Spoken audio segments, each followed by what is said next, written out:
ఆయనకున్నటువంటి బిరుదు ఏంటి అంటే ప్రసంగ చక్రవర్తి అని ఆయనకున్నటువంటి బిరుదు. ఆయన భార్య పేరు సుసన్నా స్వజ్జన్. ముద్దుగా ఆయన సుసి అని పిలిచేవాడు. వాళ్ళిద్దరూ చాలా అన్యోన్యంగా ఉండేవారు. నాయుడు గారిని కూడా కూర్చోబెట్టండి. చాలా అన్యోన్యంగా ఉండేవారు వాళ్ళు. బాబు వినాలి, స్టార్టింగ్లోనే మీరు వినాలి. వాళ్ళు చాలా ఇద్దరు అన్యోన్యంగా ఉండేవారు. కాలచక్రం అలా తిరుగుతూ ఉంది. కొంతకాలం అయ్యాక ఈ సుసన్నా స్వజ్జన్కి అనారోగ్యం వచ్చింది. ఆమె మంచం ఎక్కిపోయింది. ఎలాంటి పరిస్థితికి వెళ్ళిపోయింది అంటే ఇక మంచం మీద నుండి దిగలేనటువంటి పరిస్థితికి ఈ యొక్క సుసన్నా వెళ్ళిపోయింది. పాపం చార్లెస్ స్పర్జన్ గారు చాలా కష్టపడి ఆమెకు పరిచర్య చేసేవాడు. ఆమెకు పరిచర్య చేస్తూ ఉన్నాడు. అన్ని పని మనుషులున్నా ఈయన చేయవలసిన పని ఈయన చేసేవాడు. ఒకరోజు చాలా విచిత్రంగా చార్లెస్ స్పర్జన్ గారు చనిపోయారు. ఆమెకేం అర్థం కాలేదు. మంచం మీద ఉన్న నేను చనిపోలేదు, నా భర్త చనిపోయాడేంటి అని చాలా బాధపడేది. ఇక చాలా కన్నీరు కార్చి దేవుని సన్నిధిలో కన్నీళ్లతో ఆమె అడుగుతుందంట దేవుణ్ణి. ప్రతిరోజు సాయంకాలం నుండి ఉదయం నుండి సాయంకాలం వరకు బంధువులు స్నేహితులు వచ్చేవారు. రాత్రి అయినప్పటికీ ఆమె ఒంటరి అయిపోయేది. ఆ ఒంటరితనంలో ఆమె దేవునికి ప్రార్థన చేసేదట, ప్రభువా ఎందుకు నా భర్తను తీసుకెళ్ళిపోయావు, నా భర్తను నువ్వు తీసుకువెళ్ళడానికి గల కారణం ఏంటి అని గుండె పగిలిపోయినటువంటి ఆ యొక్క పరిస్థితుల్లో, అంటే ఆ యొక్క కష్టములో ఆమె దేవుణ్ణి అడిగితే విచిత్రంగా దేవుడు ఆమెతో తన స్వరము ద్వారా మాట్లాడాడు. ఏమని ఆ స్వరము ద్వారా దేవుడు ఈ సుసన్నా వెస్లీ ఈ చార్లెస్ సుసన్నాతో ఏమని మాట్లాడాడు అంటే చాలా అద్భుతమైన మాటలు ఆడాడు. సుసన్నా, ఈ లోకానికి చార్లెస్ స్పర్జన్ గొప్ప ప్రసంగికుడు కావచ్చు, నీకొక మంచి ప్రియమైన భర్త చార్లెస్ స్పర్జన్ కావచ్చు, కానీ ఒక విషయం నువ్వు మర్చిపోకు సుసన్నా, చార్లెస్ స్పర్జన్ ఇచ్చింది ఎవరో తెలుసా? నీకు భర్తగా నేనే ఇచ్చాను. చార్లెస్ స్పర్జన్తో నీకు వివాహము కాకముందు నేనే నీ దగ్గర ఉన్నాను. నువ్వు పుట్టిన దగ్గర నుంచి నీ దగ్గర ఉన్నది నేనే. చార్లెస్ స్పర్జన్తో వివాహము చేసింది కూడా నేనే. చార్లెస్ స్పర్జన్ ఇప్పుడు వెళ్ళిపోయాడు కదా, మరలా నువ్వు ఈ భూలోకాన్ని విడిచిపెట్టినంత వరకు నీతో ఉండింది నేనే. ఎందుకు నువ్వు బాధపడుతున్నావు? నేనే ఇచ్చాను, నేనే తీసుకుని వెళ్ళిపోయాను, నువ్వెందుకు దీనికి బాధపడుతున్నావు అని సుసన్నతో దేవుడు చాలా స్పష్టముగా ఏం చేశాడు అంటే మాట్లాడాడు. ఎప్పుడైతే ఆమె మాట్లాడాడో ఆ రోజు రాత్రి సుసన్నా వెస్లీ తన డైరీలో ఏం చేశారు అంటే ఇలా రాసుకుంది, నా భర్త నా కళ్ళ ముందు లేకపోవచ్చు కానీ నా దేవుడు నాకు దూరంగా లేడు, ఆయన నా హృదయములోనే ఉన్నాడు, నాకు చాలా దగ్గరగా ఉన్నాడు, నా ఒంటరితనములో నా దేవుడు నన్ను విడిచిపెట్టడు అని ఈ యొక్క సుసి లేక సుసన్నా చార్లెస్ తన డైరీలో అలా రాసుకుంది. అంటే కొన్నిసార్లు మనకి దేవుని యొక్క కార్యాలు అర్థం కావు. దేవుడు ఇలా చేయకుండా ఉంటే బాగుండేది, దేవుడు కొంతకాలం మన మధ్య ఉంచితే బాగుండేది, మరి దేవుడు ఎందుకు అలా చేశాడు అని కొన్నిసార్లు మనకు ప్రశ్నలు వస్తాయి.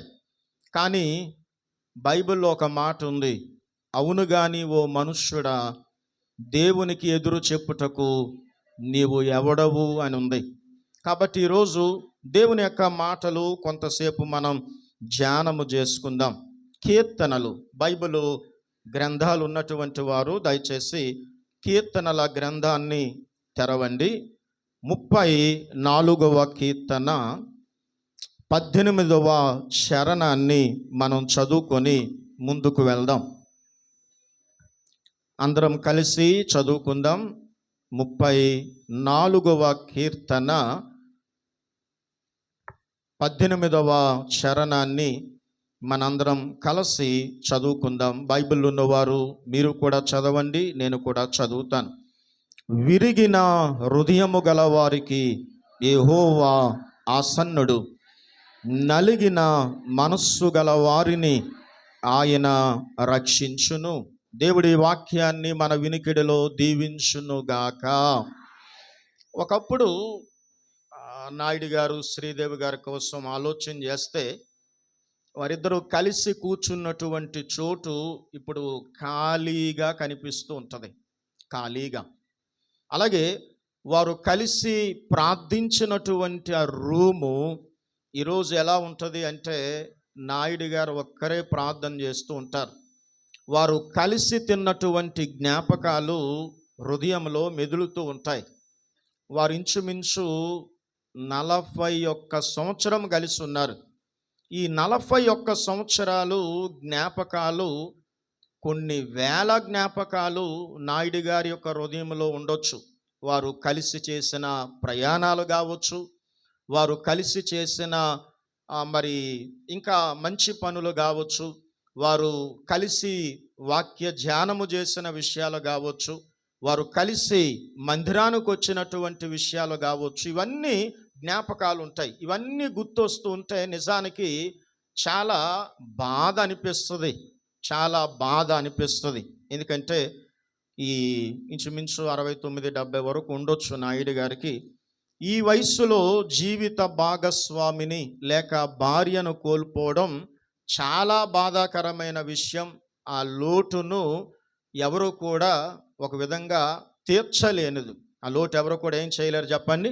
కానీ ఈరోజు దేవుని వాక్యం ఏమని చెప్తుంది అంటే, నీ బాధను నేను చూస్తున్నాను, నీ కన్నీటిని నేను గమనిస్తున్నాను, నువ్వు ఒంటరివి కావు అని దేవుడు చెప్తున్నాడు. ఇందాక మనం చదువుకున్నాం కదా, ఈ 34వ కీర్తన 18వ వచనంలో, విరిగిన హృదయము గల వారికి యెహోవా ఆసన్నుడు, నలిగిన మనస్సు గల వారిని ఆయన రక్షించును అని అక్కడ రాయబడి ఉంది. మనుషులు ఏం చేస్తారు అంటే, కొంతవరకు మనతో ప్రయాణం చేస్తారు. ఇప్పుడు మధ్యలోనే ఎవరికైనా ఒక వయసు వచ్చాక పెండ్లి చేసుకుంటారు.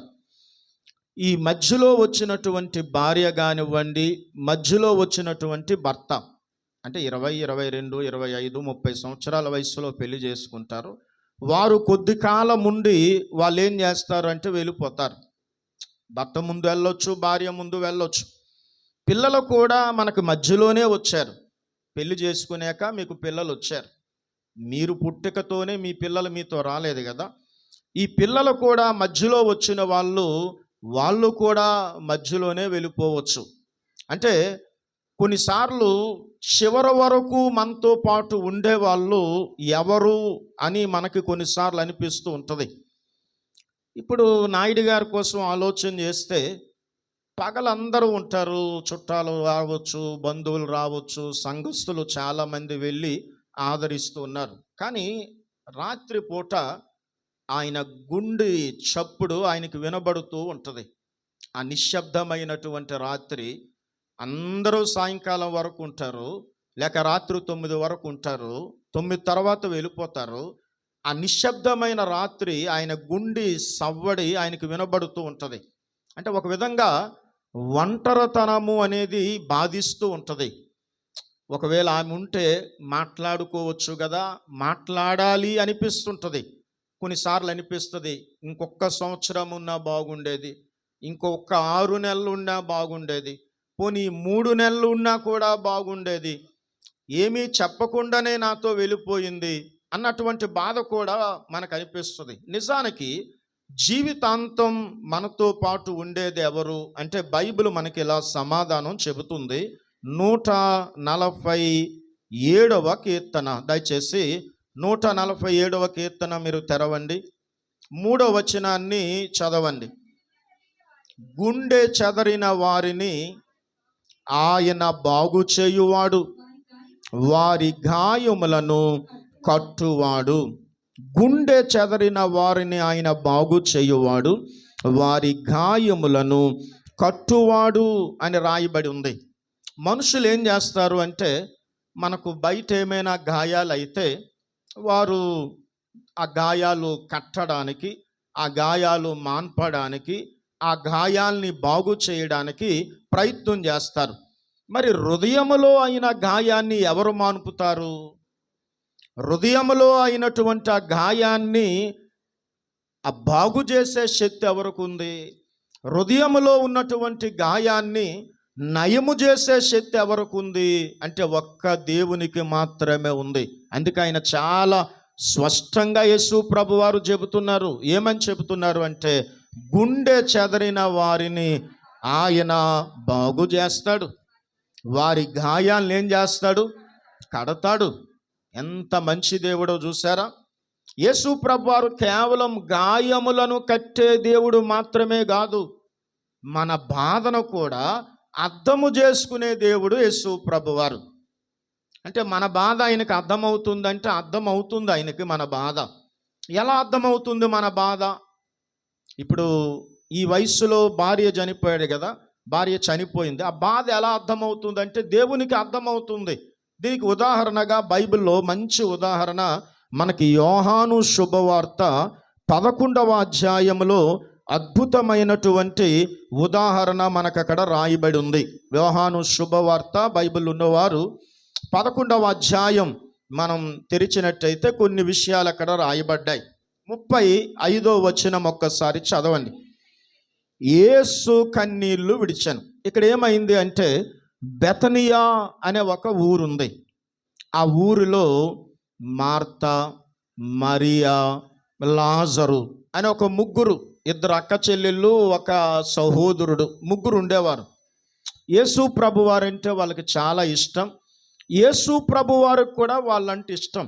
ఆయన నరవతారిగా ఈ భూలోకానికి వచ్చినప్పుడు, సశరీరుడుగా ఆయన ఈ భూలోకానికి వచ్చినప్పుడు, ఆయన ఈ భూలోకంలో ఆయన మరి తిరుగుతున్నటువంటి టైంలో ఒకసారి ఎప్పుడైనా ఖాళీ దొరికితే ఆ యొక్క బెతనియా అనే గ్రామానికి వెళ్ళేవాడు. కాబట్టి వాళ్ళకి యేసు ప్రభు వారంటే చాలా ఇష్టం. ఓ రోజు ఏమైంది అంటే, ఆ లాజరు అన్నటువంటి ఇంట్లో మొగదిక్కు ఏదైతే ఉందో అతను చనిపోయాడు. అప్పటికి యేసు ప్రభు వారు వేరే ఊరిలో ఉన్నారు. ఆయన 4 దినాల తర్వాత వచ్చాడు. అప్పుడు వాళ్ళ అక్క వచ్చి అంటుంది, మార్తా అనే ఆమె, ప్రభువా మీరు ఆ 4 రోజులు ముందు వచ్చి ఉంటే వాడికి అప్పుడు రోగం ఉంది, మీరు బాగు చేసి ఉండేవాళ్ళు, మీరు లేట్ అయిపోయారు. ఇప్పుడు వాడు చనిపోయాడు, వాడిని సమాధి చేసేసాము, వాడు ఇప్పుడు ఎక్కడ అంటే సమాధిలో ఉన్నాడు అని చెప్పాడు. చెప్పి మార్త ఏడ్చింది, మరియమ్మ ఏడ్చింది, అక్కడ ప్రజలు కూడా ఏడుస్తూ ఉన్నారు. ఎంత విచిత్రం అంటే, యేసు ప్రభువారు సాక్షాత్తు దేవుడు. ఎవరండి ఆయన? సాక్షాత్తు ఆయనకు తెలుసు, నేను లాజర్ని లేపుతాను అని తెలుసు ఆయనకి. లాజర్ని నేను బయటకు తీసుకొస్తానని తెలుసు. కానీ అక్కడ రాయబడిన 35వ వాక్యంలో ఏమని రాయబడింది తెలుసా? యేసు కన్నీళ్లు విడిచెను అని రాయబడి ఉంది.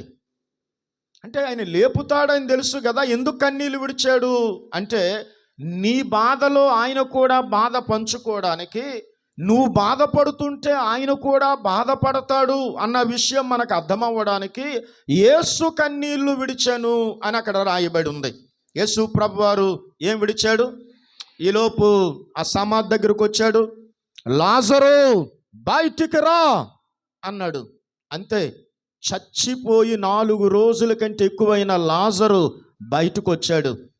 చూసిన ప్రజలందరూ ఇది కళ నిజమా అనుకున్నారు. ఎందుకు అంటే, చచ్చినోళ్ళు తిరిగి లేవడం ఎవరూ చూడలేదు. కానీ చనిపోయిన లాజర్ని యేసు ప్రభు వారు తిరిగి లేపాడు. ఎందుకని లేపాడు? మన బాధను ఆయన ఏం చేస్తున్నాడు? అర్థం చేసుకుంటున్నాడు. దేవుడు మన బాధను కేవలం చూడడం మాత్రమే కాదు, మన బాధలో ఆయన భాగమవుతాడు అన్న విషయాన్ని గుర్తు చేసుకోవాలి. మన బాధను కేవలం చూడడం కాదు, మన బాధలో ఆయన ఏమవుతాడు? భాగమవుతాడు. ఇప్పుడు యేసు ప్రభు వారు దూరంగా ఉండి ఏడవద్దు అని చెప్పాడా? ఏడవద్దు అని చెప్తే వాళ్ళు ఏడుస్తారు. కానీ ఆయన ఏడవద్దు అని చెప్పలేదు. వారి దుఃఖాన్ని ఆయన కూడా అనుభవించాడు. అందుకే హెబ్రీయులకు రాసిన పత్రిక 4వ అధ్యాయం 15వ వచనములో ఇలా రాయబడి ఉంది, మన ప్రధాన యాజకుడు మన బలహీనతల యందు మనతో సహానుభావము లేనివాడు కాడు గాని సమస్త విషయములోను మనవలే శోధింపబడియు ఆయన పాపము లేనివాడుగా ఉండెను. చూడండి, మన ప్రధాన యాజకుడు మన బలహీనతల యందు మనతో సహానుభావము లేనివాడు కాడు గాని సమస్త విషయములో మనవలే శోధింపబడి ఆయన పాపము లేనివాడుగా ఉండెను అని ఉంది. అంటే యేసు ప్రభువారు మన బాధను దూరము నుంచి చూడడు, కానీ ఆయన మనతో కలిసి వస్తాడు అన్న విషయం ఇక్కడ అర్థమవుతుంది. ఇంకొక విషయం ఏంటి అంటే, యేసు ప్రభువారు మనం బాధపడి కన్నీళ్లు గారుస్తుంటే ఆయన ఏం చేస్తాడో తెలుసా? చూసి నవ్వడు ఆయన. 56వ కీర్తన 8వ చరణం, 56:8, నా సంచారములను నీవు లెక్కించి ఉన్నావు, నా కన్నీళ్ళు నీ బుడ్డీలో ఉంచబడి ఉన్నవి. నువ్వు రాత్రిపూట కన్నీరు గారుస్తూ ఉన్నావు. ఒక్కొక్కసారి నీ దిండు తడిచిపోవచ్చు, ఒక్కొక్కసారి నువ్వు బాత్రూంలో ఏడుస్తూ ఉన్నావేమో, ఒక్కోసారి తలుపులు వేసుకుని నీ బెడ్రూమ్లో ఏడుస్తూ ఉన్నావేమో. మనుషులు కొన్నిసార్లు నువ్వు ఏడుస్తుంటే బాధపడి మరలా వాళ్ళు నువ్వు ఏడుస్తూ ఉంటే ఎప్పుడొచ్చినా ఏడుస్తూనే ఉంటాడని విసుక్కొని వెళ్ళిపోతారేమో, నీ యొక్క కన్నీటిని మర్చిపోతారేమో. కానీ యేసు ప్రభువారు ఏం చేస్తున్నాడంటే మన కన్నీటిని ఆయన దాస్తూ ఉన్నాడు అని రాయబడి ఉంది. ఎంత గొప్ప దేవుడు! మీరు ఇంతవరకు ఎంత కన్నీరు గార్చారు మీ అమ్మగారికి తెలియదు, ఇంతవరకు ఎంత కన్నీరు గార్చారు మీ నాన్నగారికి తెలియదు, ఇంతవరకు మీరు ఎంత కన్నీరు గార్చారు ఎవరికీ తెలియదు. కానీ ఇంతవరకు మీరు ఎంత కన్నీరు గార్చారో అది దేవుడంట ఒక సీసాలో, ఒక బాటిల్లో ఆ యొక్క కన్నీరంతా ఏం చేస్తున్నాడు అంటే దాస్తూ ఉన్నాడు అని ఉంది. అంటే దేవుడు ఏం చెప్తున్నాడో తెలుసా? నీ బాధ నాకు తెలుసు. నీ బాధ నీ ఇంట్లో వారికి తెలియదు, కానీ నీ బాధ నాకు తెలుసు అని దేవుడు ఈరోజు చెప్తున్నాడు. నీ ఒంటరితనము నాకు తెలుసు. రాత్రిపూట నువ్వు ఏదైతే బాధపడుతున్నావో ఆ బాధ నాకు తెలుసు అంటున్నాడు. నిర్గమకాండములో ఆయనకి ఏం తెలుసో రాయబడి ఉంది. చూడండి, నిర్గమకాండం 3వ అధ్యాయం ఒక్కసారి అందరూ తెరవండి. నిర్గమకాండం 3వ అధ్యాయం 7వ వచనం ఒక్కసారి చదవండి. యెహోవా ఇట్లనెను, నేను ఐగుప్తులోనున్న నా ప్రజల బాధను నిశ్చయముగా చూచితిని. ఈ పనులలో తమ్మును కష్టపెట్టు వారిని బట్టి వారి పెట్టిన మొర విని వారి మొరను వింటిని, వారి దుఃఖములు చూడండి, నేను వారి శ్రమ చూచాను, వారి దుఃఖము నాకు తెలుసు అంటున్నాడు. అంటే దేవుడు చూడలేని బాధ అంటూ ఈ లోకంలో ఏదీ లేదు, దేవుడు వినని మొర కూడా లేదు. అంటే నీ కన్నీళ్ళు నేలపైన రాలకముందే దేవుని యొక్క హృదయానికి ఆ కన్నీళ్ళు తాకుతాయి అన్న విషయాన్ని గుర్తుపెట్టుకోవాలి. సామెతల గ్రంథం 18వ అధ్యాయం 22వ వచనములో ఇలా రాయబడి ఉంది, భార్య దొరికిన వానికి మేలు దొరికెను, అట్టివాడు యెహోవా వలన అనుగ్రహము పొందినవాడు. అంటే దేవుడు భార్యను ఒక వరముగా ఇచ్చాడు. ఇక్కడున్న పురుషులందరికీ నాయుడు గారికి కూడా ఒక వరముగా ఇచ్చాడు. అందుకే అక్కడ ఏముందంటే భార్య దొరికిన వానికి మేలు దొరికెను, అట్టివాడు యెహోవా వలన అనుగ్రహము పొందినవాడు అని ఉంది. అంటే జీవిత భాగస్వామి అనేది దేవుని యొక్క వరం. ఇన్ని సంవత్సరాలు, సుమారు 41 సంవత్సరాలు కలిసి జీవించడం చిన్న విషయమేమీ కాదు. 41 సంవత్సరం వారిద్దరూ కలిసి జీవించడం ఏ విషయం కాదు చెప్పండి, చిన్న విషయంలో కాదు. నాయుడు గారి యొక్క కష్టకాలములో శ్రీదేవి గారు తోడుగా నిలబడ్డారు. మొన్న నాయుడు గారి ఇంటికి వెళ్ళినప్పుడు ఆ విషయాలన్నీ చెప్పారు. రెండవది, కుటుంబాన్ని కట్టడానికి ఆమె ఎంతో ఉపయోగపడింది. మూడవది, పిల్లల్లో కని పెంచడానికి ఆమె పాత్ర ఆమె పోషించింది. నాలుగవది, ప్రార్థనలో ఆమె కూడా ఒక భాగమైంది. ఐదవది, విశ్వాస జీవితంలో ఆమె కూడా ఒక సహకారిగా జీవించింది. ఒక విధంగా నాయుడు గారిని మందిరానికి తీసుకొచ్చింది ఎవరు అంటే శ్రీదేవి గారి. కాబట్టి బైబిల్ ఏం చెప్తుంది అంటే, ఒక భార్య దొరికిన వానికి మేలు దొరికాను. 31:10 చదవండి. అదే సామెతల గ్రంథం 31:10 చదవండి.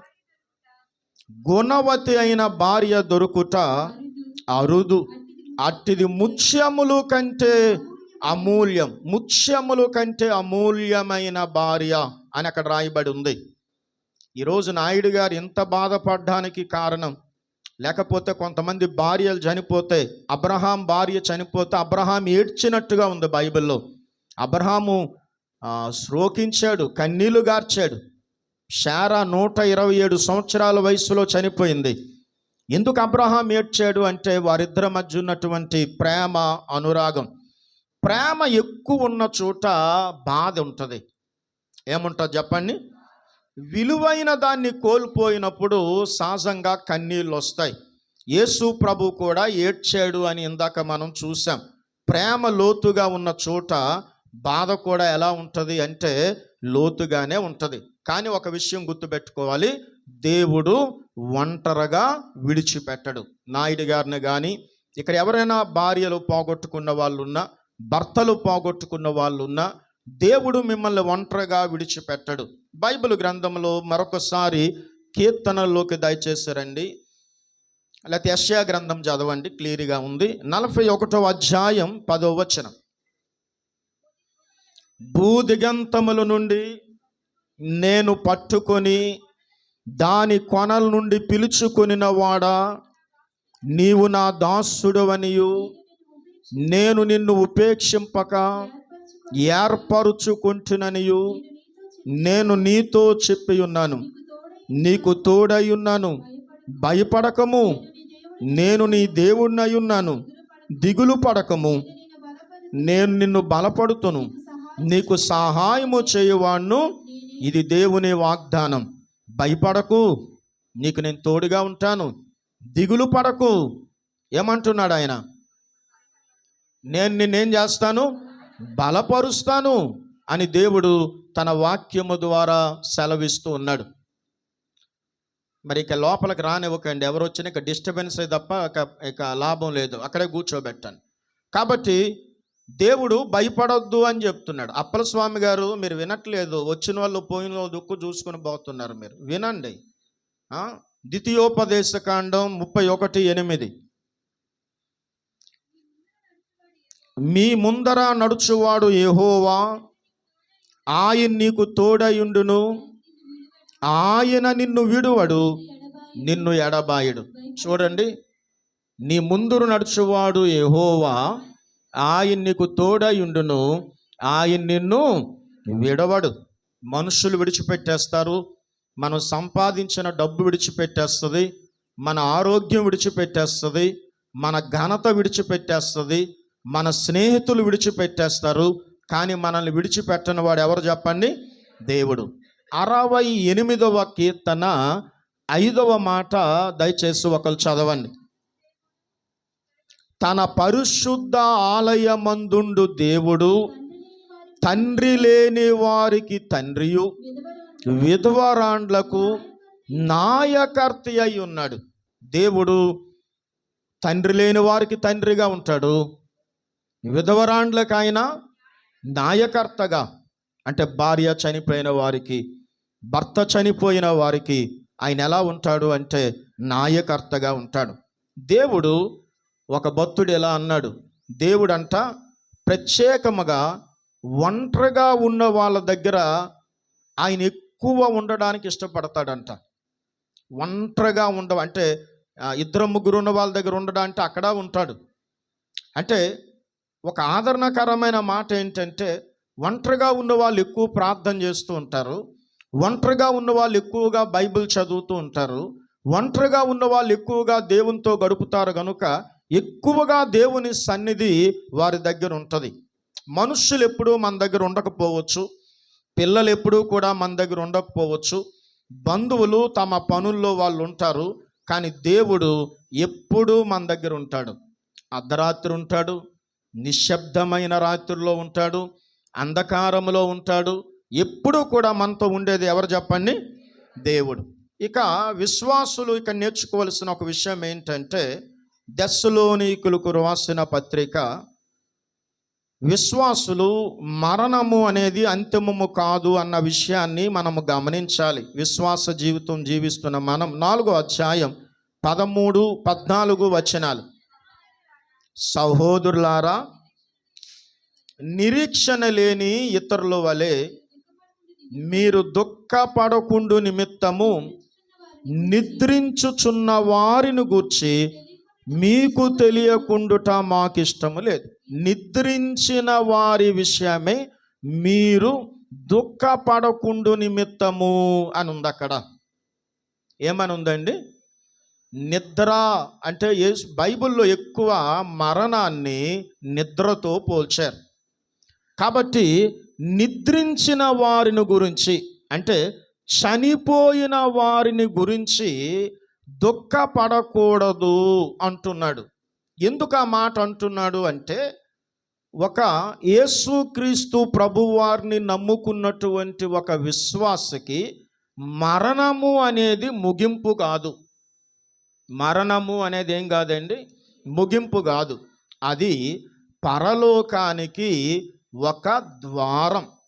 మరణము అనేది ఒక విశ్వాసికి పరలోకానికి ఏమై ఉంది? అది ఒక ద్వారం.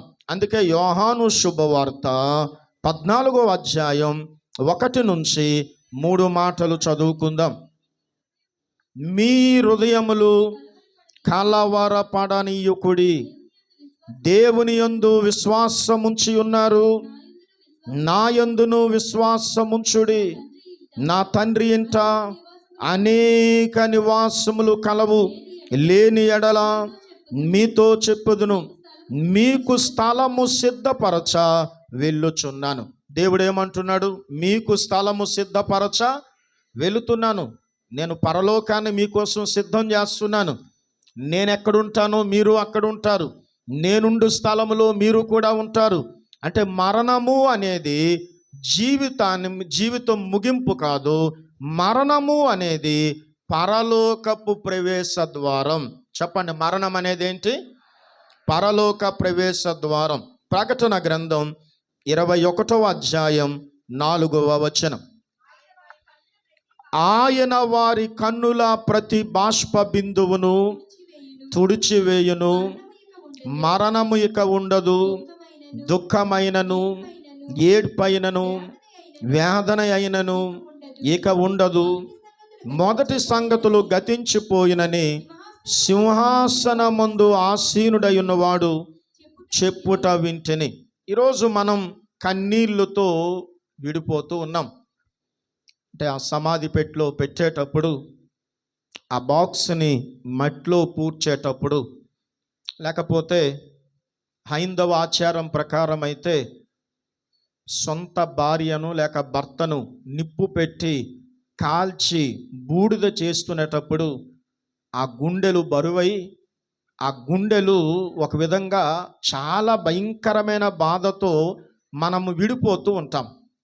కానీ యేసు ప్రభు వారిని ఎవరైతే నమ్ముకుంటారో వారికి ఒక నిరీక్షణ ఉంది, మరలా వారిని మనం కలుసుకుంటాం.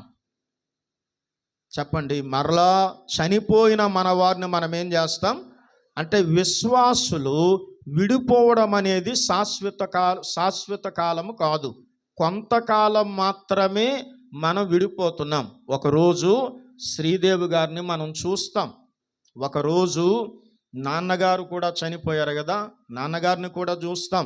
ఒక రోజు పౌలు గారిని మనం చూస్తాం, పేతురు గారిని మనం చూస్తాం, ఒకరోజు తిమోతిని మనం చూస్తాం, మనకంటే ముందు చనిపోయిన భక్త సమాజాన్ని మనం చూస్తాం.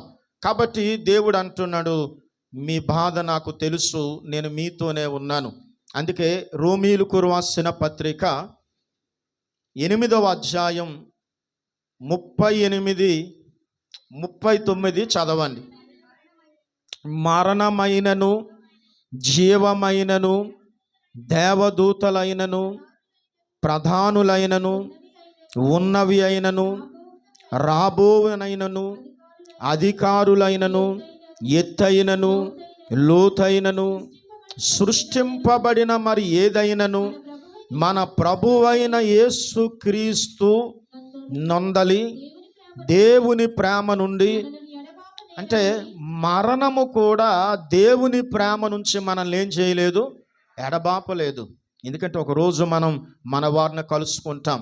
కాబట్టి ఈరోజు దేవుడు చెప్తున్నది ఏంటంటే, నీకు బాధ ఉంది, కన్నీళ్ళు ఉన్నాయి, కానీ ప్రార్థన ఆపొద్దు.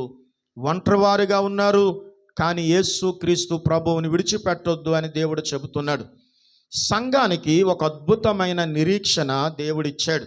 ఆ నిరీక్షణ కోసం కొన్ని మాటలు విందాం. కొరింథీయులకు రాసిన మొదటి పత్రిక, కొరింథీయులకు రాసిన మొదటి పత్రిక 15వ అధ్యాయం 54-55 మాటలు చదవండి. ఈ క్షయమైనది అక్షయతను ధరించుకొనినప్పుడు, ఈ మత్స్యమైనది అమర్త్యతను ధరించుకున్నప్పుడు విజయమందు మరణము మృంగివేయబడెను అని వ్రాయబడిన వాక్యము నెరవేరును. సంఘానికి ఉన్న నిరీక్షణ, ఈరోజు యేసు ప్రభు వారిని నమ్ముకున్న వారికి ఉన్న నిరీక్షణ ఏంటంటే, మరణము అనేది మన చివరి గమ్యము కాదు. మరణము అనేది అసలైన జీవితానికి ఒక నాంది, ఒక పునాది. మరణించాక అసలైన జీవితం ప్రారంభమవుతుంది. 19వ శతాబ్దంలో జర్మనీలో హానోవర్ అనే ఒక ఊరిలో ఒక సంపన్నమైన శక్తివంతమైన రాజుల కుటుంబానికి చెందినటువంటి ఒక స్త్రీ ఉండేది. ఆమె చాలా డబ్బున్న ఆమె. ఆమె విచిత్రం ఏంటంటే, ఆమెకు భావం ఏంటంటే, ఆమె ఒక నాస్తికురాలు. దేవుడు లేడు. ఈ క్రైస్తవులు ఏమని చెబుతారు అంటే, వీళ్ళు చనిపోయాక వీరిని సమాధి చేస్తారట, సమాధి చేశాక ఆ దేవుడేమో మధ్యాకాశానికి వస్తాడట, అక్కడ బూరం రోగుతుందట, బూరం రోగాక సమాధులు తెరవబడతాయట, ఆ సమాధుల్లో ఉన్న వాళ్ళంట రెప్పపాటు కాలములో మహిమగల శరీరాలు దాల్చి వాళ్ళు పక్షుల్లాగా ఆకాశానికి ఎగిరిపోతారట. ఎవడ చెప్పాడు ఇదంతా నాన్ సెన్స్, దేవుడు లేడు, ఎవడు లేడు అని చెప్పి ఆమె బ్రతికున్నప్పుడే ఒక వీలునామా రాసింది. ఏమని వీలునామా రాసింది అంటే, ఆమె నేను చనిపోయాక ఒక అద్భుతమైన సమాధిని కట్టండి. ఆ సమాధి ఎలా ఉండాలి అంటే, ఏ మానవుడు తెరవలేనిదిగా ఉండాలి. ఎంత ఖర్చైనా పెట్టండి, ఎంత టెక్నాలజీ అయినా వాడండి, కానీ ఆ సమాధి చాలా గట్టిగా, చాలా పటిష్టంగా ఉండాలి అని ఆమె చెప్పి వీలునామా రాసి చనిపోయింది. కొన్ని రోజుల తర్వాత ఆమె చనిపోయింది.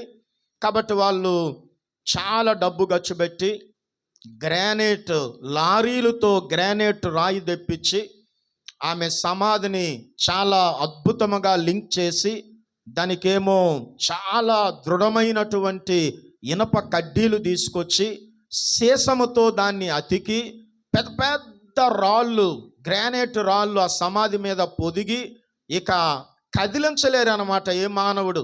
అంత పెద్ద సమాధిని కట్టారు, ఎందుకంటే ఆమె కోరిక కాబట్టి. కానీ విచిత్రం ఏంటంటే, మరి ఏ పక్షి ఏ విత్తనాన్ని తీసుకొచ్చి ఆ యొక్క రాళ్ళు మధ్యలో వేసిందో, గాలికి ఏదైనా విత్తనం ఎగురు వచ్చి పడిందో తెలియదు కానీ ఒక 2 గ్రానైట్ రాళ్ళు మధ్య చిన్న మర్రి మొక్క మొలిచింది. అది రాను రాను పెద్దదయ్యింది, ఇంకా పెద్దదయ్యింది, ఇంకా పెద్దదయ్యింది. ఆ వేళ్ళు గ్రానైట్ని చీల్చుకొని అది మహావృక్షమైపోయింది. ఆ సమాధి తెరవబడింది. ఆ సమాధి ఏమైంది? తెరవబడింది. ఇప్పుడు కూడా చాలామంది ఆ యొక్క మహావృక్షాన్ని చూడ్డానికి వెళ్తున్నారు. ఇక నేర్చుకోవాల్సిన విషయం ఏంటో తెలుసా? ఎవ్వడూ కూడా సమాధి తెరవలేకుండా చెయ్యండి అంద కదా. ఒక చిన్న మర్రి విత్తనం ఏం చేసిందంటే సమాధిని ఏం చేసింది? తెరిచింది కదా. నిన్ను నన్ను పుట్టించిన దేవుడు, సర్వశక్తిమంతుడైన దేవుడు, సర్వాధికారి అయినటువంటి దేవుడు, భూగగన జలచరాల్ని సృష్టించిన దేవుడు, ఆది మధ్యాంతరహితుడైన దేవుడు, స్వయంగా సృష్టికర్త అయిన దేవుడు చనిపోయిన వాణ్ణి లాజరు బయటికి రా అంటే బయటకు వచ్చిన ఆ యొక్క చనిపోయిన వారిని కూడా లేపే శక్తిమంతుడైన దేవుడు సిలువలో నీకోసం నా కోసం బలైపోయి రక్తాన్ని చిందించి సమాధి చేయబడి 3వ దినమున మృత్యువును జయించి తిరిగి లేచిన దేవుడు నీ సమాధిని తెరవలేడా? ఒక మర్రి విత్తనానికే సమాధిని బద్దలు చేసే శక్తి ఉంటే దేవునికి ఉంటుందా ఉండదా? చెప్పండి దేవునికి ఉంటుందా ఉండదా? కాబట్టి దేవునికి ఆ యొక్క సమాధిని కూడా బద్దలు చేసే శక్తి ఉంటుంది. కాబట్టి ఈ లోకంలో ప్రతి మనిషి ఒక నిజాన్ని తెలుసుకోవాలి. మరణాన్ని ఎవరు తప్పించుకోలేరు. చెప్పండి, మరణాన్ని ఎవరు తప్పించుకోలేరు. ధనవంతుడు తప్పించుకోలేరు. అలా తప్పించుకోవాలనుకుంటే అలెగ్జాండర్ తప్పించుకుని ఉండేవాడు. అలా తప్పించుకోవాలనుకుంటే ఎన్టీ రామారావు గారు తప్పించుకొని ఉండేవారు. అలా తప్పించుకోవాలనుకుంటే రాజీవ్ గాంధీ గారు తప్పించుకొని ఉండేవారు. కానీ మరణాన్ని ధనవంతులు తప్పించుకోలేరు, పేదవాళ్ళు తప్పించుకోలేరు, విద్యావంతులు తప్పించుకోలేరు, రాజులు అంటే అధికారులు తప్పించుకోలేరు, ఒకవేళ కింద స్థాయి వాళ్ళు కూడా తప్పించుకోలేరు. అందుకే హెబ్రీ 9:27లో ఇలా రాయబడి ఉంది. హెబ్రీలకు రాసిన పత్రిక 9వ అధ్యాయం 27వ వచనం చదవండి దయచేసి. మనుష్యులు ఒక్కసారి మృతి పొందవలనని నియమింపబడెను, ఆ తరువాత తీర్పు జరుగును. మనుష్యులు ఒక్కసారి మృతి పొందవలనని నియమింపబడెను, ఆ తర్వాత తీర్పు జరుగును. మరణం అనేది చివరి మాట కాదు. ప్రపంచం చెబుతుంది మరణముతో అంతా అయిపోయింది, ఇంకేముంది, అంతా అయిపోయింది అని మరణం కోసం ప్రపంచం చెబుతుంది. యేసు ప్రభువారు ఏం చెబుతాడు తెలుసా? ఇంకా బోర్డు భవిష్యత్తు ఉంది అని చెబుతాడు ఆయన. ఎందుకు చెబుతాడు? మత్తయి 28:6 చదవండి. ఎందుకు యేసు ప్రభువారు ఇంకా భవిష్యత్తు ఉంది అంటున్నాడు? ఆయన ఇక్కడ లేడు, తాను చెప్పినట్టే ఆయన లేచి ఉన్నాడు. క్రైస్తవ విశ్వాసం యొక్క గుండె ఏదో తెలుసా మీకు? నిరీక్షణ. క్రైస్తవుల యొక్క విశ్వాసానికి గుండె లాంటిది. మనిషికి గుండె చాలా అవసరం కదా. అలా గుండె లాంటిది ఏది అంటే నిరీక్షణ. గుండె లాంటిది ఏంటి చెప్పండి? ఇతర మతాల్ని చాలామంది స్థాపించారు, వారు సమాధుల్లోనే ఉన్నారు. మీరు అనంతపురం జిల్లా వెళ్తే మహాసమాధిలో బాబా గారు ఉన్నారు. హైదరాబాద్ వెళ్తే ఎన్టీ రామారావు గారు ఎన్టీఆర్ ఘాట్లో ఆయన సమాధిలో ఉన్నారు. మీరు ఢిల్లీకి వెళ్తే గాంధీ గారి సమాధి మీకు అక్కడ కనబడుతుంది, ఇందిరాగాంధీ గారి సమాధి కనబడుతుంది. కానీ మీరు ఇజ్రాయేల్ వెళ్తే ఖాళీ సమాధి ఉంటుంది. అక్కడ ఏముంటుందో తెలుసా? బోర్డు, ఆయన ఇక్కడ లేడు, లేచి ఉన్నాడు అని కనబడుతుంది. ఆయన ఎలాగైతే మరణాన్ని నుంచి లేచాడో తన యందు విశ్వాసం ఉంచే వారిని కూడా అదే ప్రకారము ఆయన వారిని ఏం చేస్తాడు? లేపుతాడు. రాయి తొలగించబడింది, సమాధి తెరవబడింది, మరణము ఓడిపోయింది. అందుకే యోహాను 11:25లో యేసు ప్రభువారు ఇలా చెప్పాడు. 11:25 చదవండి. అందుకు యేసు, పునరుత్థానమును జీవమును నేనే, నా యందు విశ్వాసముంచువాడు చనిపోయినను బ్రతుకును, బ్రతికి నా యందు విశ్వాసముంచువాడు ప్రతి వాడును ఎన్నటికి చనిపోడు. ఈ మాట నమ్ముచున్నావా? చూసారు ఎంత అద్భుతమైన మాట. పునరుత్థానమును జీవమును నేనే, నా యందు విశ్వాసముంచువాడు చనిపోయినను బ్రతుకును, బ్రతికి నా యందు విశ్వాసముంచువాడు మరెన్నటికి చనిపోడు. లోతైన సత్యం ఏంటంటే, యేసు ప్రభువారి యొక్క పునరుత్థానమే మనకి లేకపోతే మన బోధ వ్యర్థం, ఆయన తిరిగి లేవకపోతే మన విశ్వాసము వ్యర్థం, మన నిరీక్షణ వ్యర్థం. కొరింథీయులకు రాసిన మొదటి పత్రిక 15వ అధ్యాయం 17వ వచనం. క్రీస్తు లేపబడని ఎడల విశ్వాసము వ్యర్థమే, మీరింకను చాలు. క్రీస్తు లేపబడని ఎడల మృతుల్లో నుంచి మీ విశ్వాసము వ్యర్థమే. ఆయన లేచాడు కాబట్టి మనకు ఒక నిరీక్షణ ఉంది.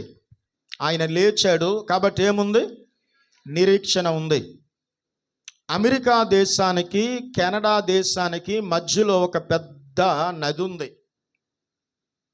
అక్కడ ప్రపంచంలోనే ఒక ఎత్తైనటువంటి ఒక జలపాతం ఉంది. అది మీకు అందరికీ తెలుసు, నయాగరా జలపాతం.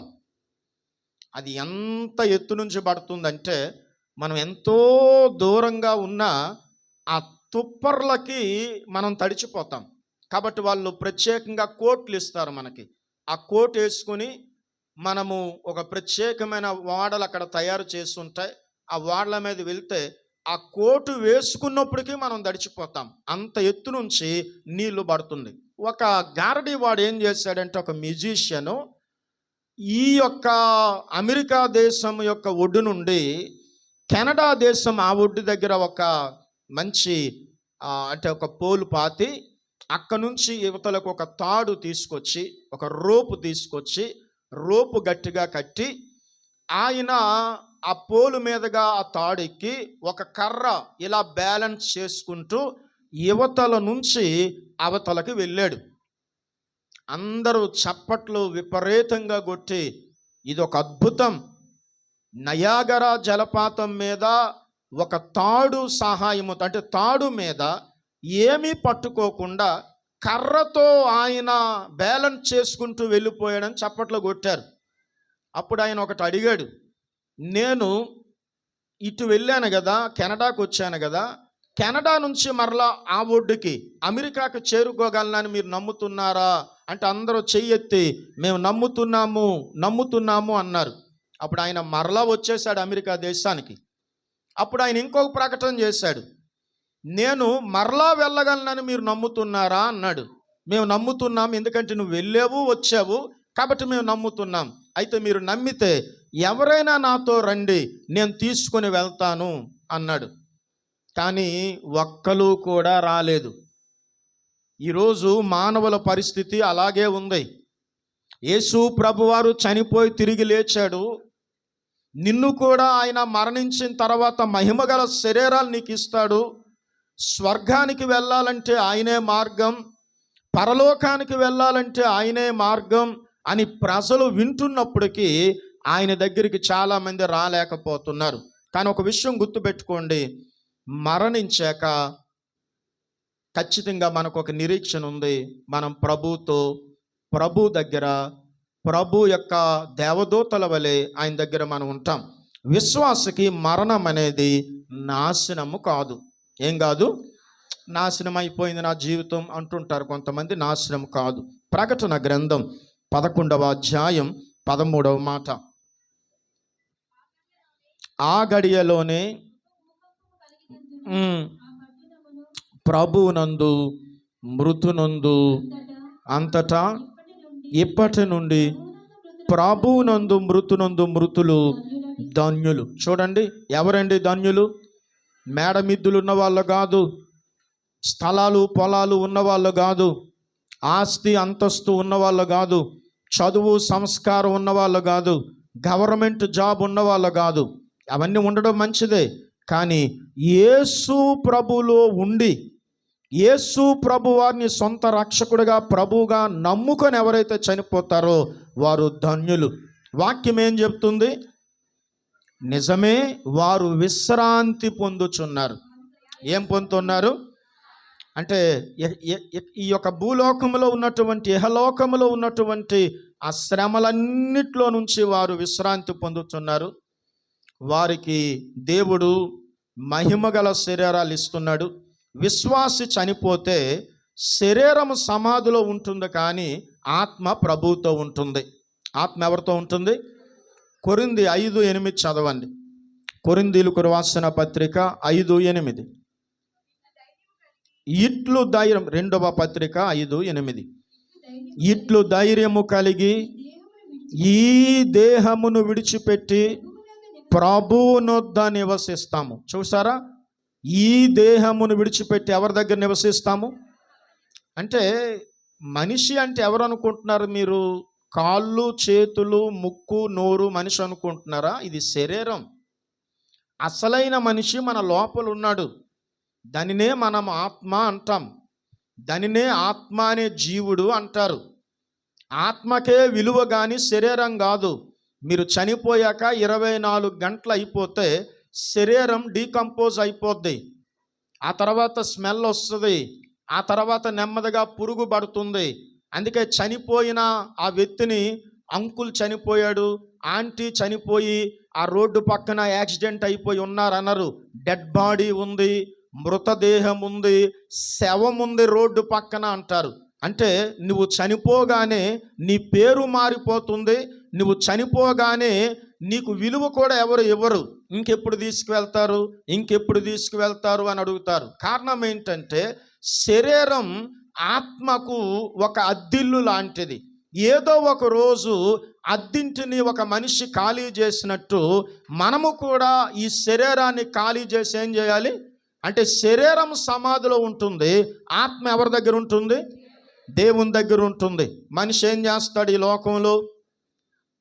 ఇల్లు కడతారు, బాగా సంపాదించుకుంటారు, పేరు సంపాదిస్తారు. కానీ చివరికి ఏమవుతుంది? 90వ కీర్తన బైబిల్లో ఉన్నవారు 10వ మాట చదవండి. మా ఆయుష్కాలము 70 సంవత్సరములు, మాకు అధిక బలమున్న ఎడల 80 సంవత్సరాలు. మా దినములు ఆయాసకరములు అయినను వాటి వైభవము ఆయాసమే, దుఃఖమే. అందుకే విశ్వాసీ లోకాన్ని శాశ్వత నివాసముగా భావించకూడదు. చెప్పండి, విశ్వాసులైన మనం ఈ లోకం శాశ్వతము కాదు. ఈ లోకాన్ని ఏదో ఒక రోజు మనం ఏం చేయాలి? విడిచిపెట్టాలి. ఫిలిప్పీయులకు రాసిన పత్రిక 3:20 వేగంగా చదవండి.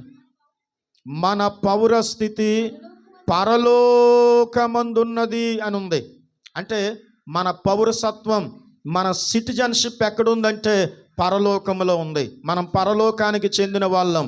ఈ లోకంలో యాత్రికులం, యాత్ర చేస్తున్నాం. ఏదో ఒక రోజు యాత్రను ఏం చేయాలి? మనం ముగించాలి. మరణము లాభమా నష్టమా? ఎందుకు లాభం అంటే, ఇప్పుడు శ్రీదేవి గారు చనిపోతే ఆ కుటుంబానికి లాభమా నష్టమా? మీరేమో లాభము అంటున్నారు, కొంతమంది నష్టము అంటున్నారు. కానీ బైబిల్ ప్రకారం మరణము లాభమే. ఫిలిప్పీయులకు రాసిన పత్రిక 1:21 చదవండి. నా మట్టుగైతే బ్రతుకుట క్రీస్తే, చావైతే లాభం. ఎందుకు చావు లాభం? ఎందుకు చావు లాభం చెప్పండి. ఇది ఒక సాధారణమైనటువంటి మనిషి చెప్పిన మాట కాదు. ఒక గొప్ప చదువరి, ఒక ఫిలాసఫర్ అయినటువంటి పౌలు భక్తుడు చెప్పాడు. పాపికి మరణం అంటే భయం, కానీ విశ్వాసికి మరణము అంటే సంతోషం. మరణం అంటే ఏంటి చెప్పండి. పౌలు ఎందుకు లాభం అన్నాడు అంటే, ఇక మనకి బాధలు ఉండవు. ఇప్పుడు మీరు శరీరంతో ఉన్నారు, ఏసీలు ఉన్నాయి, అయినా చెమట్లు ఎక్కుతున్నారు. 12 దాటిందంటే ఆకలి వేస్తుంది. ఈ చాలా భయంకరమైన వేడిలో మనం ఉన్నాం. శరీరం చల్లదనాన్ని కోరుకుంటుంది. తర్వాత ఈ శరీరానికి ఏం కావాలి? ఆహారం కావాలి. ఈ శరీరానికి టైంకి ఏమో ఏం కావాలి అంటే స్నానం చేసుకోవాలి, రకరకాల క్రీములు రాయాలి, అంటే దీనికి మెయింటైన్ చేయాలి. కానీ మనం చనిపోయాక దేవుని దగ్గరికి వెళ్ళిపోతే ఈ శరీరాన్ని మెయింటైన్ చేయవలసిన అవసరత లేదు. ఇప్పుడు శరీరంతో ఉన్నప్పుడు కన్నీళ్ళు ఉంటాయి, కానీ దేవుని దగ్గరికి వెళ్ళిపోతే కన్నీళ్ళు ఉండవు. ఏముండవు చెప్పండి? శరీరముతో ఉన్నంత వరకు ఏడుపు ఉంటుంది, బాధ ఉంటుంది, భయం ఉంటుంది. వాళ్ళు ఇలా చేశారు, వాళ్ళు అవమానపరిచారు, వీళ్ళు నిందించారు, వాళ్ళు అలా అన్నారు, వీళ్ళు ఇలా అన్నారు, ఇలాంటివన్నీ ఉంటాయి. కానీ మనం శరీరాన్ని వదిలేస్తావు, ఏవి కూడా ఉండవు. అందుకే 21:4 ప్రకటనలో ఇక కన్నీళ్ళు ఉండదు అని ఉంది. ఏముండవు చెప్పండి? కన్నీళ్ళు ఉండవు. ఒకరోజు బూర మ్రోగుతుంది. ఏం మోరుతుంది? అప్పుడు ప్రభు ఆకాశము నుండి మధ్యాకాశానికి దిగొస్తాడు. అప్పుడు పరలోకపు ద్వారాలు తెరుచుకుంటాయి, బూర మ్రోగుతుంది, సమాధులు తెరవబడతాయి. క్రీస్తునందు నిద్రించిన వారు మొదట ఏం చేస్తారు? లెగుస్తారు. బైబిలు మరణాన్ని నిద్రతో పోల్చింది. నిద్రించిన వాడు మరలా లెగిచినట్టే చనిపోయిన వాళ్ళు కూడా ఏం చేస్తారు? మరలా లెగుస్తారు. 15:52 కొరింథీయులకు రాసిన మొదటి పత్రిక దయచేసి చదవండి. ఇదిగో మీకు ఒక మర్మము తెలుపుచున్నాను, మనమందరము నిద్రించము గాని నిమిషములు ఒక రెప్పపాటున కడబోర మ్రోగగానే మనమందరము మార్పు పొందుదము. బూర మ్రోగును, అప్పుడు మృతులు అక్షయులుగా లేపబడుదురు, మనము మార్పు పొందుదము. సమాధి తాత్కాలిక విరామం మాత్రమే, కానీ శాశ్వతముగా విడిపోము అని గుర్తుపెట్టుకోండి. యేసు ప్రభువారు మరణాన్ని జయించాడు. అందరూ చెప్పండి, యేసు ప్రభు దేన్ని జయించాడు? కొరింథీయులకు రాసిన మొదటి పత్రిక 15వ అధ్యాయం 54, 55 చదవండి. ఈ క్షయమైనది అక్షయతను ధరించుకున్నప్పుడు, ఈ మత్స్యమైనది అమర్త్యతను ధరించుకున్నప్పుడు విజయమందు మరణము మృంగివేయబడెను. ఓ మరణమా నీ విజయం ఎక్కడా? ఓ మరణమా నీ ముళ్ళు ఎక్కడా? అంటే పౌలు గారు మరణాన్ని ఎగతాళి చేస్తున్నాడు. ఓ మరణమా నీ ముళ్ళు ఎక్కడని. ఎందుకు ఎగతాళి చేస్తున్నాడు అంటే, యేసు ప్రభువారు మరణానికున్నటువంటి ఆ పాపపు ముళ్ళును విరిచేశాడు. మరణానికి ఉన్న బలం ఏంటో తెలుసా? అంటే ఆ సైతానికి ఉన్న బలం మరణమే. మరణము బలమైనది అంటాం కదా. ఆ మరణపు ముళ్ళును యేసు ప్రభువారు ఏం చేశాడు? విరిచివేశాడు. అంటే సిలువ మీద యేసు ప్రభువారు ఎప్పుడైతే చనిపోయి తిరిగి లేచాడో, మరణమా నీ ముళ్ళు ఎక్కడా, మరణమా నీ విజయం ఎక్కడా అన్నటువంటి విజయనాదం వినబడింది. పాపానికి శిక్ష విధించబడింది. దేనికి? పాపానికి. సాతాను తల చితక్కొట్టబడింది. మరణాన్ని యేసు ప్రభువారు ఏం చేశాడు? జయించాడు. అందుకే కొలస్సీ 2:14-15లో ఆయన ఇలా రాశాడు, అపరాధముల వలనను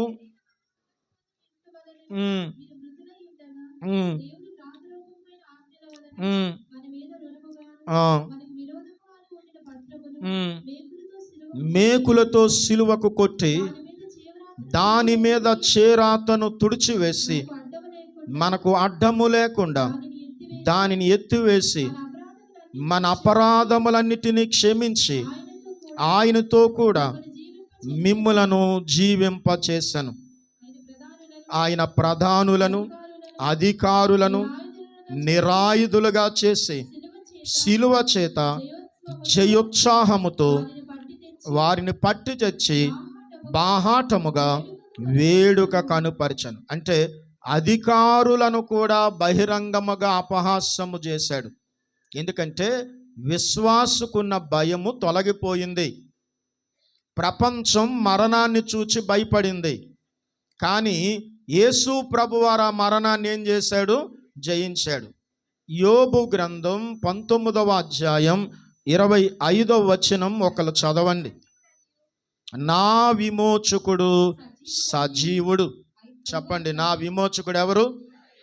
యేసు ప్రభువారు నిన్న నేడు నిరంతరం ఏకరీతిగా ఉన్నాడు అని బైబిల్ చెబుతుంది.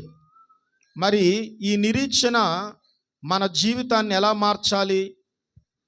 జీవిస్తున్నాం కదా, ఎలా ఉండాలి? మనం పవిత్రంగా బ్రతకాలి. ఎలా బ్రతకాలి? దేవుని రాకడ కొరకు సిద్ధముగా ఉండాలి, ప్రేమతో జీవించాలి, దేవునితో నడవాలి. చెప్పండి, ఎవరితో నడవాలి? దేవునితో నడవాలి. ఇక చివరి మాట ఒకటి ధ్యానము చేసి ముగించుకుందాం. ఇది జాగ్రత్తగా వినండి. హెబ్రీయులకు రాసిన పత్రిక 9వ అధ్యాయం 27వ వచనం. మనుష్యులు ఒక్కసారే మృతి పొందవలెనని నియమింపబడెను, ఆ తరువాత తీర్పు జరుగును. మీ అందరికీ తెలుసు, 1912వ సంవత్సరం ఏప్రిల్ నెలలో ఒక విలాసవంతమైనటువంటి నావ టైటానిక్ అనే ఒక ఓడ బ్రిటన్ నుండి అమెరికా దేశానికి బయలుదేరింది. అది బయలుదేరే ముందు ఇంజనీర్లు ఆ ఓడ యజమాని ఏమన్నారు అంటే, ఈ ఓడను దేవుడు కూడా ముంచలేడు అన్నారు. ఈ ఓడను దేవుడు కూడా ముంచలేరు అన్నారు. చాలామంది ప్రజలు అంటే డబ్బున్న వాళ్ళు చాలామంది ఎన్నెన్నో కలలతో ఎన్నెన్నో సంతోషాలు నింపుకుందామని ఆ ఓడ ఎక్కారు. ఆ ఓడ ఎక్కి కొంత దూరం వాళ్ళు ప్రయాణం చేశాక ఆ టైటానిక్ ఓడ మంచు కొండను గుద్దుకుంది. ఇక చల్లా చెదురైపోతున్నారు. అందులో జాన్ అనే ఒక ఆయన, జాన్ హెర్పర్ అన్నటువంటి ఒక ఆయన మంచి దైవ భక్తుడు. ఆయన ఏం చేశాడంటే, వాళ్ళ పాప ఒక్కటే లైఫ్ బోట్ వాళ్ళకు దొరికితే వాళ్ళ పాపని లైఫ్ బోట్ ఎక్కించేశాడు. ఆయనకి లైఫ్ బోట్ లేదు, ఆయన వాళ్ళలోనే ఉండిపోయాడు. ఆయన ఒక కేక వేశాడు, ఎవరైతే రక్షణ పొందలేదో, ఎవరైతే నూతన జన్మ అనుభవం లేదో, ఎవరైతే యేసు ప్రభు నమ్ముకోలేదో వాళ్ళందరూ లైఫ్ బోటుల్లో వెళ్ళిపోండి అని కేక వేశాడు. అంటే ఆయన ఉద్దేశం ఏంటంటే, రక్షణ పొందిన వాళ్ళు చనిపోతే పరలోకానికి వెళ్తారు, యేసు ప్రభు నమ్మకుండా చనిపోతే నరకానికి వెళ్ళిపోతారు, కనుక రక్షణ లేని వాళ్ళందరూ దయచేసి మీరు వెళ్ళిపోండి అన్నారు. ఈలోపు ఆ యొక్క నావలో ఉన్న వాళ్ళు చెదిరిపోతే ఈయనకు ఒక చిన్న చెక్క దొరికింది. ఆ చెక్క సహాయముతో ఈయన ఈదుకుంటూ ఉన్నాడు. ఈదుకుంటూ ఉంటే ఒక కుర్రోడు ఈయన దగ్గరకు వచ్చాడు కొట్టుకుంటూ. అప్పుడు ఆయనకి అడిగిన ప్రశ్న ఏంటంటే, తమ్ముడు, ఆర్ యు సేవ్డ్ అని అడిగాడంట. నీవు రక్షింపబడ్డావా అని. నేను రక్షణ పొందలేదు అన్నాడు. ఒక ఆలోచన మరలా అబ్బాయిని కొట్టుకెళ్ళిపోయింది. మరలా ఇతను ఈదుకుంటూ పాపం అలసిపోతున్నాడు. మరలా అబ్బాయి కొట్టుకుంటూ ఇటువైపు వచ్చాడు. తమ్ముడు, నువ్వు రక్షణ పొందావా అని అడిగాడంట. నేను పొందలేదంటే, ఇదే నీకు చివరి అవకాశం, రక్షణ పొందు అన్నాడు. ఆయన పాపాలు ఒప్పుకోవడం ప్రారంభించాడు. ఇదిగో చెక్క అని అతని దగ్గర ఉన్న చెక్క ఆయనకి ఇచ్చేశాడు. ఆయన పాపాలు ఒప్పుకొని యేసు ప్రభు నమ్ముకుని కొట్టుకుని వెళ్ళిపోయాడు. ఈ జాన్ హెర్పర్ అన్నటువంటి ఆయన చనిపోయాడు. కానీ ఆయన ఒడ్డు కొట్టుకొచ్చాక ఒకరోజు న్యూయార్క్ సిటీలో ఆయన ఇలాంటి మీటింగ్ జరిగితే, మీటింగ్లో ఆ వ్యక్తి చెప్పిన మాట ఏంటంటే, నన్ను జాన్ హెర్పర్ అన్నటువంటి ఆయన చివరగా నన్ను రక్షించుకున్నది నన్నే. ఆయన సముద్రంలో నాకు సువార్త చెప్పాడు, నేను రక్షింపబడ్డాను. ఈరోజు నేను చనిపోతే దేవుని దగ్గరికి వెళ్తానన్న నిరీక్షణ ఉంది. మీరు రక్షింపబడ్డారా అని ప్రశ్న వేశాడు ఆ యొక్క న్యూయార్క్ సిటీలో. కాబట్టి ఈరోజు మనం నేర్చుకోవలసిన విషయాలు ఏంటి అంటే, క్రైస్తవునికి ఒక నిరీక్షణ ఉంది. క్రైస్తవుడు చనిపోతే ఎక్కడికి వెళ్తాడు? పరలోకానికి వెళ్తాడు. యాకోబు పత్రిక, మనిషి జీవితం శాశ్వతం కాదు గనుక, మనము ఈ భూమిపై శాశ్వత నివాసులము కాదు గనుక ఏదో ఒక రోజు మనము దేవుని సన్నిధిలో నిలబడాలి గనుక మనం ఈ మాట చదువుకుందాం. యాకోబు పత్రిక 4:14. రేపేమి సంభవించును మీకు తెలియదు, మీ జీవము ఏపాటిది, మీరు కొంతసేపు కనబడి అంతలో మాయమైపోవు ఆవిరి వంటి వారే. జీవము, మీ జీవితం ఏపాటిది? నేను ఇంకా 60 సంవత్సరాలు బ్రతుకుతాను అనుకుంటున్నావేమో, 70 సంవత్సరాలు బ్రతుకుతాను అనుకుంటున్నావేమో. నువ్వు ఎలాంటి వాడవంటే, చూడండి, ఈ చలికాలం కొన్నిసార్లు మనకు నోట్లో నుంచి ఆ పొగ లాంటిది వస్తుంది. అలాంటి ఆవిరి మన బ్రతుకు. ఇంకా మీకు అర్థం కావాలంటే, వేడి టీ ఎవరైనా తీసుకొచ్చినప్పుడు ఆవిరి వస్తుంది, మరలా కనబడదు. మన బ్రతుకు కూడా అంతే. నువ్వు సంపాదించిన డబ్బు ఎక్కువ కాలం నీ దగ్గర నిలవకపోవచ్చు, నీ యవ్వనం నీ దగ్గర నిలవకపోవచ్చు, నీ ఆరోగ్యం నీ దగ్గర నుంచి వెళ్ళిపోవచ్చు, నీ శరీరముకున్న బలం నీ దగ్గర నుంచి వెళ్ళిపోవచ్చు. కానీ ఖచ్చితముగా మరణం మట్టుకు నీకుంది. ఖచ్చితంగా ఏముంది నీకు? 89వ కీర్తన 48వ చరణాన్ని దయచేసి చదవండి. మరణమును చూడక బ్రతుకు నరుడెవరు? చూడండి, మరణమును చూడక బ్రతుకు. రాజులు చనిపోయారు, ధనవంతులు చనిపోయారు, బలవంతులు చనిపోయారు, తెలివైన వాళ్ళు చనిపోయారు, దేవుళ్ళము అని చెప్పుకున్న వాళ్ళు చనిపోయారు, దేవతలము అని చెప్పుకున్న వాళ్ళు చనిపోయారు, మహా ఋషులు చనిపోయారు. మరణం ముందు డబ్బు పని చెయ్యదు. ఏం పని చేయదు?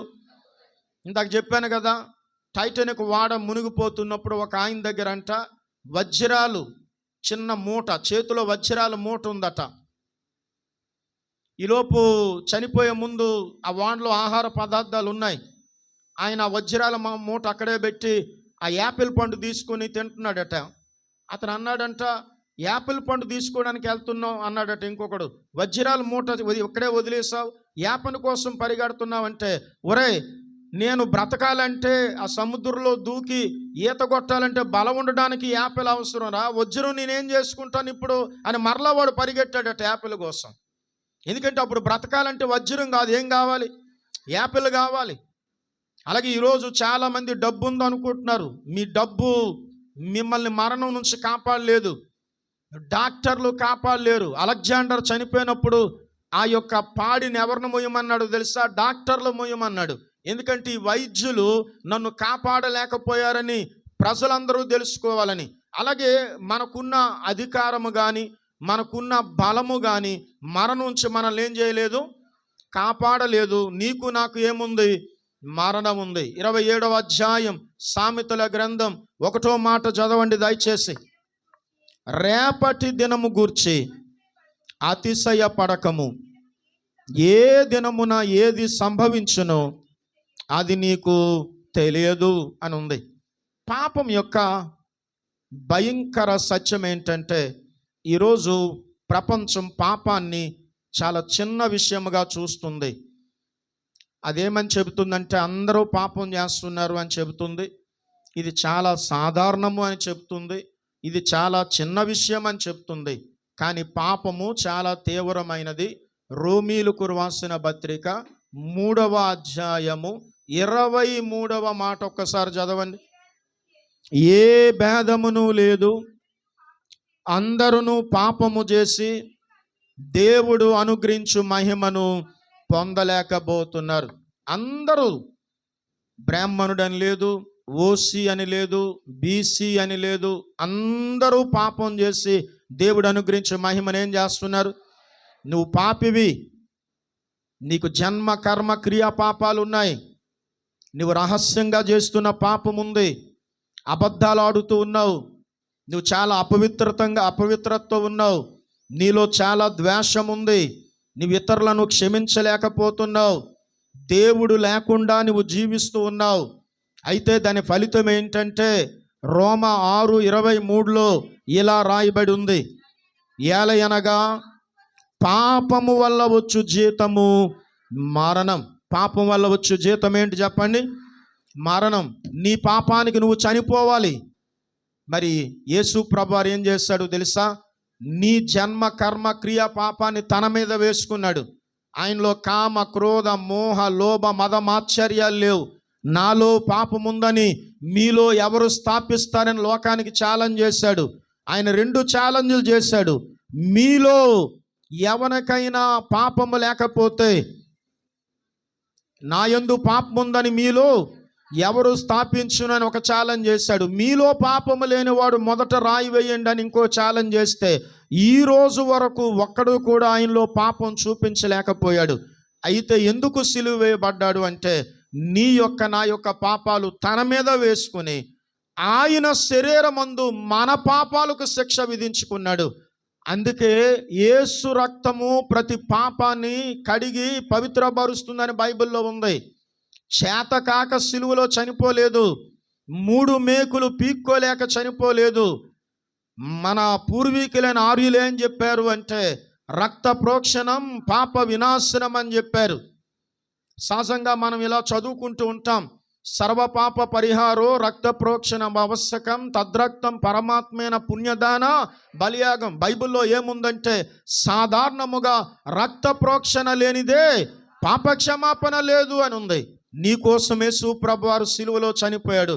ప్రియ సహోదరి సహోదరుడా, ఆకాశానికి భూమికి మధ్యలో ఆయన నీకోసం వేలాడి, నువ్వు చేతులతో చేసిన పాపానికి, నువ్వు కాళ్ళతో చేసిన పాపానికి, నువ్వు తలంపుల ద్వారా చేసిన పాపానికి ఆయన తలకు ముండ్ల కిరీటం పెట్టారు.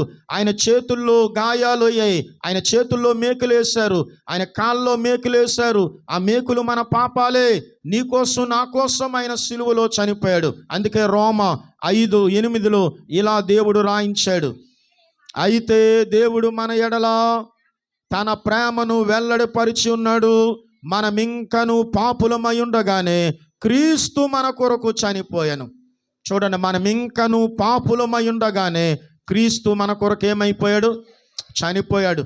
అంటే మనం అర్హులము కాకపోయినా, మనము తిరుగుబాటు చేసినా, మనము దేవుణ్ణి మరిచిపోయినా, మనము విగ్రహారాధన చేస్తున్నా, ఆయన్ని మాలవాడు దేవుడు అన్నా, ఆయన్ని ఇంగ్లీషు వాళ్ళ దేవుడు అన్నా, ఆయన్ని తక్కువ జాతి వాళ్ళ దేవుడు అన్నా, ఆయన మాకు దేవుడు కాదు అన్నా, ఆయన నీ కొరకు నా కొరకు చనిపోయాడు. అందుకే యెషయా 53:5 ఇలా రాయబడి ఉంది, మన అతిక్రమములను బట్టి ఆయన గాయపరచబడెను, మన దోషములను బట్టి ఆయన నలుగొట్టబడ్డాడు, మన సమాధానార్థమైన శిక్ష అతని మీద పడింది, అతడు పొందిన దెబ్బల చేత మనకు స్వస్థత కలుగుతుంది. ఆయన చేతుల్లో మేకులు మన కోసమే, ఆయన తలపై ముండ్ల కిరీటం మన కోసమే, ఆయన రక్తం మన పాపాల కోసమే. సిలువలో ఆ దేవుని ప్రేమ కనిపిస్తుంది. నిన్ను రక్షించడానికి యేసు ప్రభువారు ప్రాణాన్ని ఇచ్చాడు. ఏమిచ్చాడు? కాబట్టి ఈరోజు నీకు రక్షణ అవసరం. ఈరోజు ఏమవసరం? తర్వాత చూద్దాం, తర్వాత మారుతాను, మా పిల్లలు పెద్ద అయ్యాక మారుతాను, మా పిల్లలకి పెళ్ళిళ్ళు అయ్యాక మారుతాను, నాకు ఉద్యోగం వచ్చాక మారుతాను, నాకు పెళ్ళి అయ్యాక మారుతాను అంటే, రేపు ఒకవేళ నువ్వు చనిపోతే ఎక్కడికి వెళ్తావు? ఈ రాత్రి నువ్వు చనిపోతే ఎక్కడికి వెళ్తావు? కాబట్టి రక్షణను వాయిదా వేయొద్దు. కొరింథీయులకు రాసిన పత్రిక 6వ అధ్యాయం 2వ మాటలో ఇదే రక్షణ దినము అని ఉంది. ఏ దినం? ఇదే రక్షణ జీవం. మరి ఈరోజు దేవుడు అడుగుతున్నాడు, నీ జీవితం ఒకవేళ నేను పిలిస్తే నువ్వు సిద్ధంగా ఉన్నావా? నువ్వు నాతో సరిగ్గానే ఉన్నావా? ఈ రాత్రి ఒకవేళ నేను నిన్ను పిలిస్తే నువ్వు నా దగ్గరకు వస్తావా? మరణానికి సిద్ధం కాని జీవితం, ఒక భక్తుడు అన్నాడు, ప్రమాదకరమైన జీవితం అన్నాడు. ఏ జీవితం? కాబట్టి ఈరోజు యేసు ప్రభు దగ్గర రండి. ఆయన మిమ్మల్ని పరలోకానికి చేరుస్తాడు. ఆయన ఆదరించే దేవుడు. చెప్పండి, మనల్ని విడిచిపెట్టని దేవుడు, మన బాధలను చూచే దేవుడు, మన బాధల్లో భాగమైనటువంటి దేవుడు. ఇంకా ఏ దేవుడు? ఆయన మనకి న్యాయము చేసేవాడు. ఏం చేస్తాడు? ఆ తర్వాత మనం చనిపోతే మనల్ని ఎక్కడికి తీసుకువెళ్తాడు? పరలోకానికి తీసుకువెళ్తాడు. అందరూ కన్నులు మూసుకోండి, ప్రార్థన చేసుకుందాం. కన్నులు మూసుకున్నట్టయితే ప్రార్థన చేసుకుందాం. దయచేసి అందరూ కన్నులు మూసుకోండి. కన్నులు మూసుకోండి. పునరుత్థానం అనేది విశ్వాసకి ఒక నిరీక్షణ. యేసు ప్రభువారు సమాధిలో ఉండిపోలేదు, ఆయన లేచాడు. క్రైస్తవ విశ్వాసం యొక్క గొప్ప బలం ఏంటంటే పునరుత్థానమే.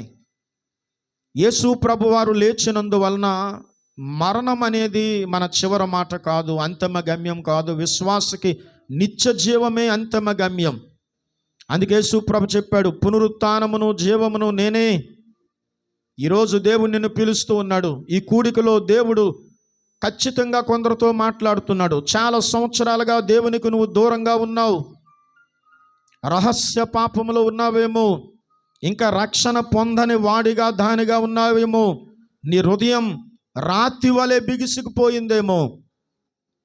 దేవుడు నిన్ను ప్రేమిస్తూ ఉన్నాడు. యోహాను 3:16 ప్రకారం ఆయన యందు విశ్వాసముంచువాడు నశింపక నిత్య జీవము పొందినట్లు తన కుమారుణ్ణి లోకానికి పంపించాడు. యేసు ప్రభువారు నిన్ను బయటికి పొమ్మని చెప్పట్లేదు. యేసు ప్రభువారు నిన్ను పిలుస్తూ ఉన్నాడు. యేసు ప్రభు నీ కోసం ఎదురు చూస్తూ ఉన్నాడు. ఈరోజు మనకి నేర్చుకున్నది ఏంటంటే, జీవితం చాలా చిన్నది. మరణం అనేది తప్పనిసరిగా వస్తుంది. పాపమే నిజమైన సమస్య మానవునికి. యేసు మాత్రమే రక్షకుడు. రక్షణ ఈరోజే నీకు అవసరం. అందుకే మనుష్యుడు లోకమంతా సంపాదించుకొని తన ప్రాణమును పోగొట్టుకుంటే వానికి ఏమి ప్రయోజనము అని మార్కు 8:36 దేవుడు ప్రశ్నిస్తూ ఉన్నాడు. నువ్వు యేసు ప్రభుని తెలుసుకున్నావా? నీ పేరు జీవ గ్రంథములో ఉందా? ఈరోజు ఒకవేళ దేవుని పిలుపు వస్తే నువ్వు పరలోకానికి వెళ్తావా?